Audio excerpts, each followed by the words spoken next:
Hi, I'm J. Ian Burbeck, coming to you from Win-Win Live.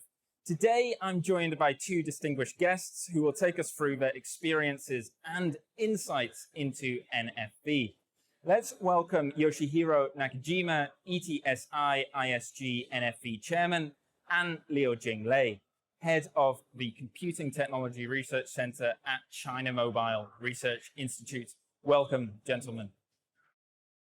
The Telco Cloud Native Roundtable at NWC Shanghai 2023 marks the 10th anniversary of NFV.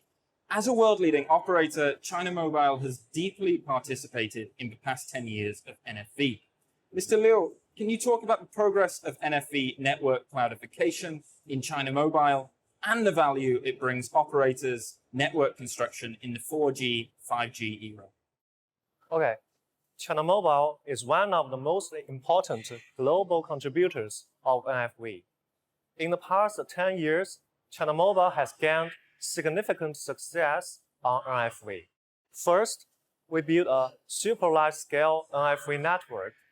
As one of the founding members of NFV, we started the NFV research in 2012 and officially launched a commercial network at the end of 2018. After 4 years of our commercial construction, we have built an NFV cloud over 178,000 servers, which are distributed in our 8 major regions.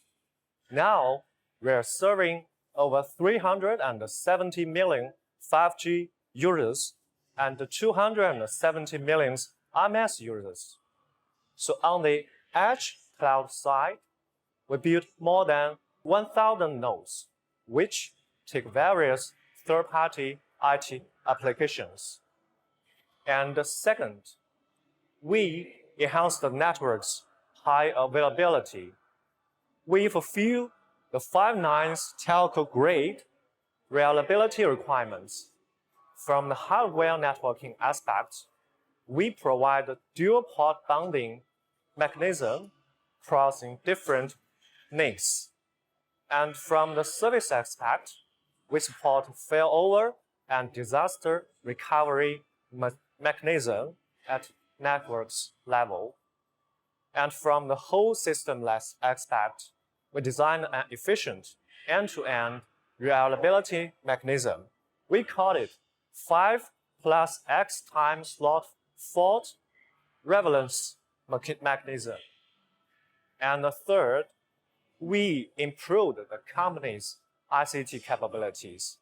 So we all know ETSI has been promoted for 10 years, which is a decade of joint industry efforts and has gradually formed the best practices suitable for operators, organizational capabilities, network architecture, and for our personnel skills. By transforming to NFV, telco operators embrace various IT technologies in an all-round way.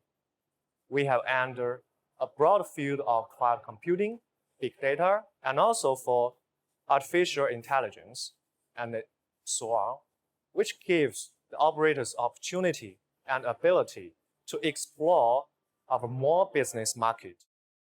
In the past 10 years of NFV development, standards have played a great role. Mr. Yoshi, can you introduce a little bit more about ETSI's contribution on the development of NFV standards in the past 10 years? NFV has established 2012, and we studied a lot of gaps on the telecom cloud and IT cloud to identify what is really requirement for the network virtualization. And we promote a lot of POC with vendors and operators and open source communities. Then we have started the standardization work, and now we are going to provide a lot of capability and the functionality for the virtualization lifecycle management and orchestration mechanism. Our HNFV architecture has a great progress in the development of and network function virtualization. And now we can see the lots of deployment all over the world. And we have succeeded to implement the virtualization in the core network and IMS and other telco applications. And recently, you can see the many 5GC. It's a new generation of a core network system. It's based on the network function virtualization. That's great. Thank you. So the telecom industry is also hotly discussing the challenges and new trends of NFV, including the transformation from virtual machine technology to container technology. Mr. Liu, what do you think is the biggest challenge and opportunity for NFV? Yes, I agree with Chairman Yoshi and agree with the point. First of all, keep the requirements of carrier-grade high stable and high reliability, while making full use of the elastic and agile characteristic of NFV to achieve telco network cloud native. For us, how to balance the characteristics between reliable, stable, and elastic agile is a big challenge. It requires the innovation in both technical and non-technical aspects, such as management process and operation and maintenance systems. And the second challenge is the smooth evolution. The introduction of containers needs to protect the large around NFV investment in the past 10 years. And it is necessary to develop a smooth evolution solution, which means compatible with the existing washing machine architecture, but also we have to support the container architecture to guarantee of the smooth upgrade of the NFV cloud. This can help to achieve the purpose of protecting the operator's investments while providing the best customer experience. And the third, challenge of thinking mode. Break the traditional city thinking mode. The introduction of NFV brings end-to-end RCT transformation for telco operators, including product and solution, system integration, and network operation and maintenance aspects. IT mindset needs to be evolved to the traditional city domain. You mentioned automation just now. At the ETSI Telco Cloud Native Roundtable, O&M simplification and network automation enhancement have become hot topics for operators. What do you think about how to improve network automation capabilities? That is a good question. In terms of network automation, intent-driven can be used to achieve telco cloud native automation. It simplifies the complexity of the current telco cloud configuration and consider CNF level and network level automation, covering technologies like health check based on intent verification and test automation and so on. And in terms of operation and maintenance simplification, NFVO faces two types of users upgrades: the network management systems and the operation systems. The network management system is operated by the internal users of the operator, and they hope to obtain the maintenance information and permission as much as possible. However, the operating system is aimed at the external our customers, who hopes to only provide necessary information and participate as little as possible in the internal network and resource design of the operator.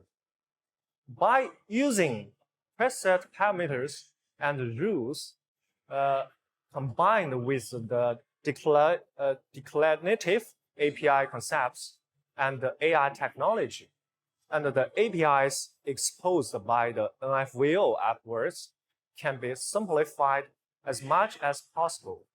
On one hand, it reduces the workload of the customers, and on the other hand, it reduces the design cost of operators. Mr. Yoshi, what are your expectations for the NFV industry over the next decade?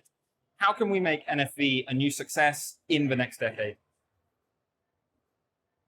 Yes, we have a great success in the past 10 years, and then we need to evolve our framework to meet the requirement from the operators and vendors and the new use cases and the new network domains.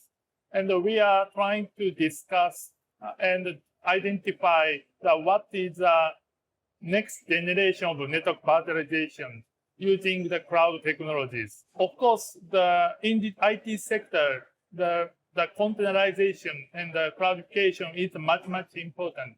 And then our telecom industry, we need to evolve our system more agile and more flexible and more capable for our customers.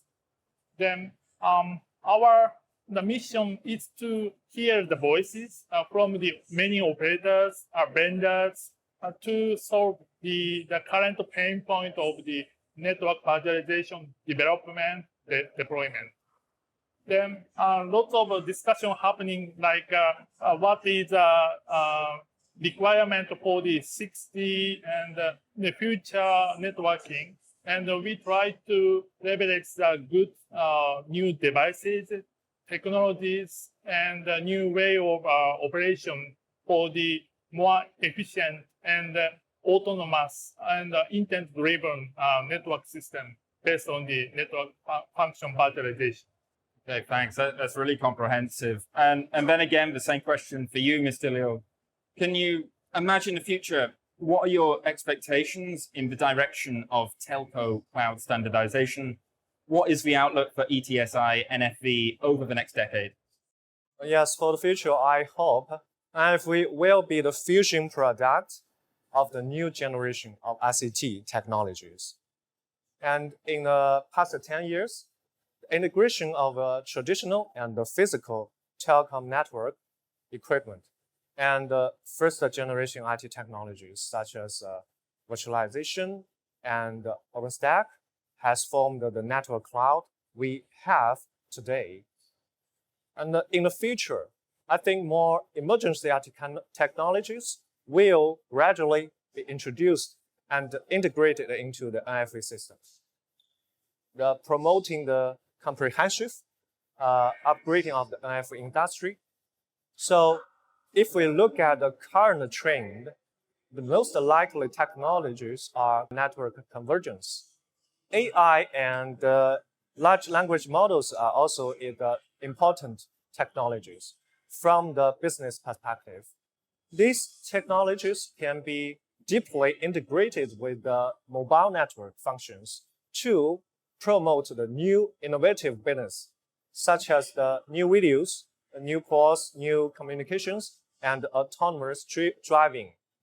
And from the management perspective, technologies such as AI and intent-driven can be helped to realize our intelligent operations and maintenance of NFV system.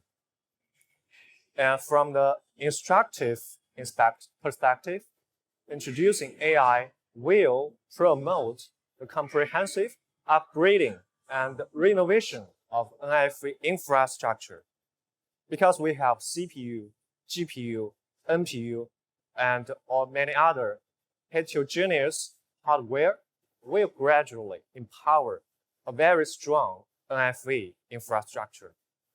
Now, we look forward to realizing a more stable, intelligent, and open NFV system.